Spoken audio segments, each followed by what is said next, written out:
Hey, welcome back everyone. It is now January 6th of 2021, and ever since the very end of The Mandalorian Season 2, a lot of fans around the world have been very intrigued about the future of the Star Wars universe by Dave Filoni, Jon Favreau, George Lucas, and others coming on board behind the scenes. This is Mike ZEROH. Make sure to subscribe if you're new to the channel for future Star Wars content. Now, one thing about the Star Wars franchise is that yes, we do know that it is now heading in a more successful direction, all thanks to Jon Favreau. We all witnessed this, right? Exactly what Favreau was able to deliver to the franchise by inserting Luke Skywalker in the mix for the very ending of Season 2 of Mando. Now, that really gave fans a lot of hope about the future. It really got fans very much excited about Season 3 of The Mandalorian, which, by the way, is slated for a 2022 release. We're still not quite sure if they're aiming for the beginning, middle, or end of that year, but it's looking more like it's going to be the middle of 2022. Now, on top of all of this, what's really exciting all has to do with Jon Favreau's stance on Kathleen Kennedy and the overall direction of Kathleen Kennedy's leadership over at Lucasfilm behind the scenes when it came to, of course, numerous projects.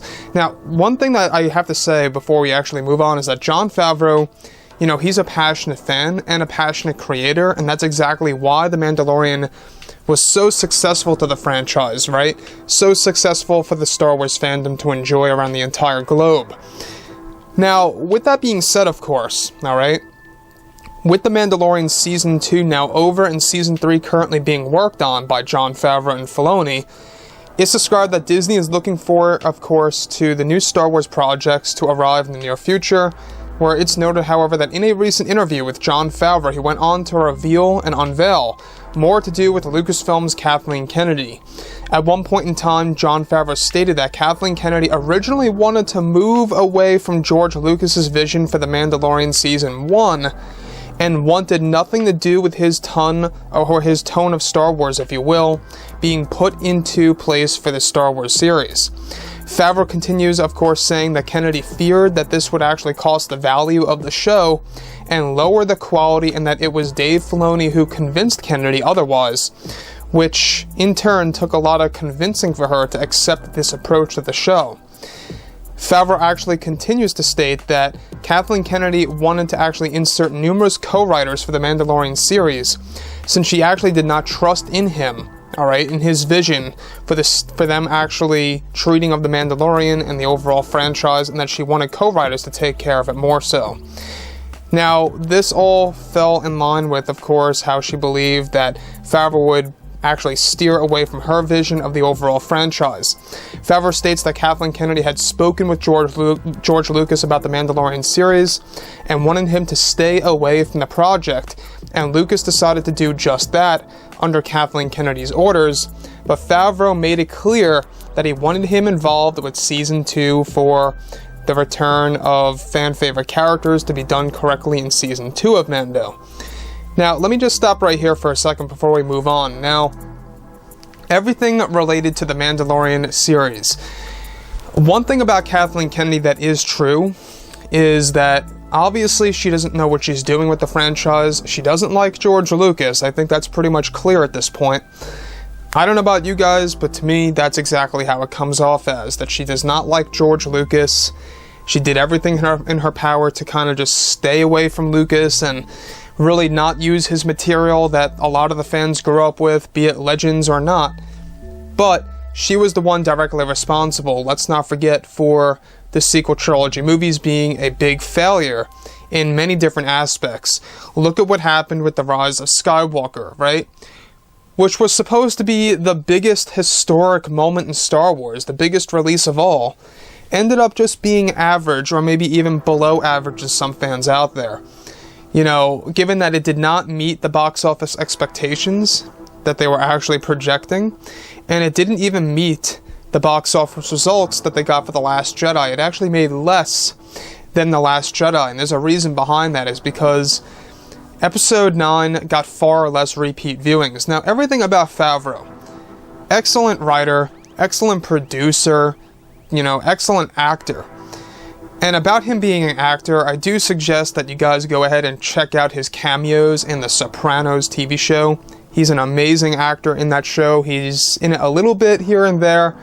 You know, I think that Favreau has done an amazing job on all fronts in Hollywood. You know, he's been here since, as far as I can remember, the early 90s, maybe even before that in the late 80s. You know, Swingers was a big hit. That's actually what got Favreau, you know, pretty much well known. And further, I think that with Favreau's treatment of The Mandalorian Season 2, is that we can see this nice transition between the Star Wars fandom and the overall creators that are on board over at Lucasfilm. I want to go back to one thing here, is how Kathleen Kennedy had tried to insert co-writers for the Mandalorian series, a series of co-writers, because Kathleen Kennedy did not trust in Jon Favreau's vision. This once again just tells us that Kathleen Kennedy never trusts in the process of a creator that's going to do something very much new and original that's more so catered to the Star Wars fandom. Now, mind you, Kathleen Kennedy did trust in the process with Rian Johnson doing something different and original, but it was too different for Star Wars to the point where it didn't feel like Star Wars. It was not authentic. You didn't have a passionate writer or director on board. You know, many of you might have a different opinion on that about Rian Johnson, but I just feel that he is not a passionate fan, at least not as much as Jon Favreau is. In fact, I really do question sometimes if Rian Johnson is a Star Wars fan at all. I mean, to me, any fan wouldn't have done what they did to Luke Skywalker in Episode 8. I'm sorry, but that's just my overall, you know, treatment of how somebody would actually be in a place and how they would actually treat Luke. If you're a fan, I don't believe that you would do that to Luke. I could see if Jon Favreau was on The Last Jedi, you know, as a writer, what do you think he would have done? Let that sink in. What do you think he really would have done, right? Well, it sure, you know, would have been way different than what we got by Rian Johnson, that's for sure.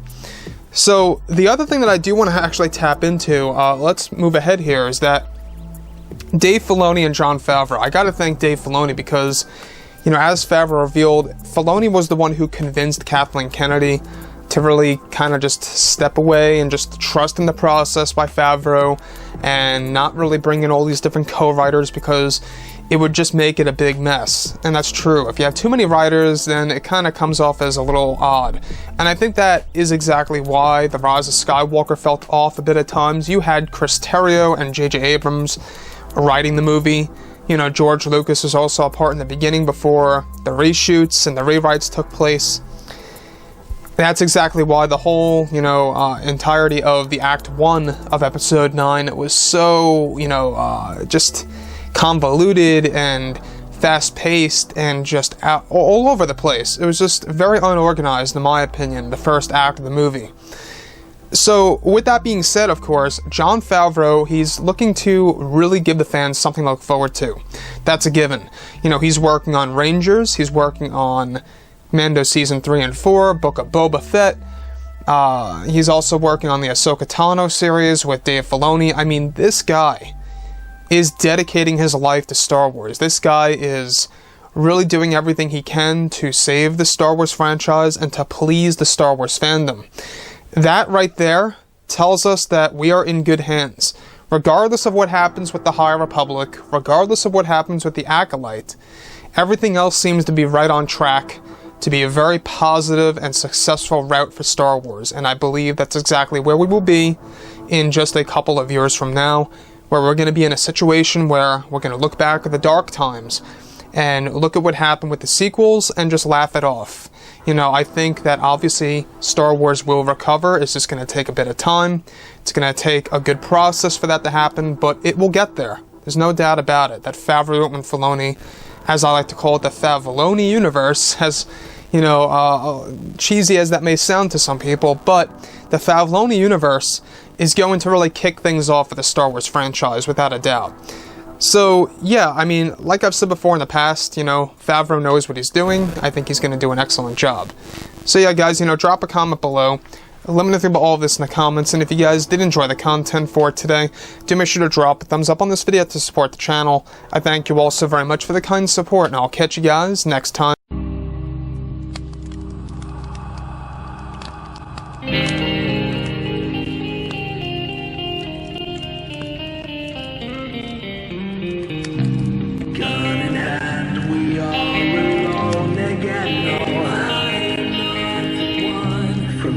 crescent moon, we hear them once again.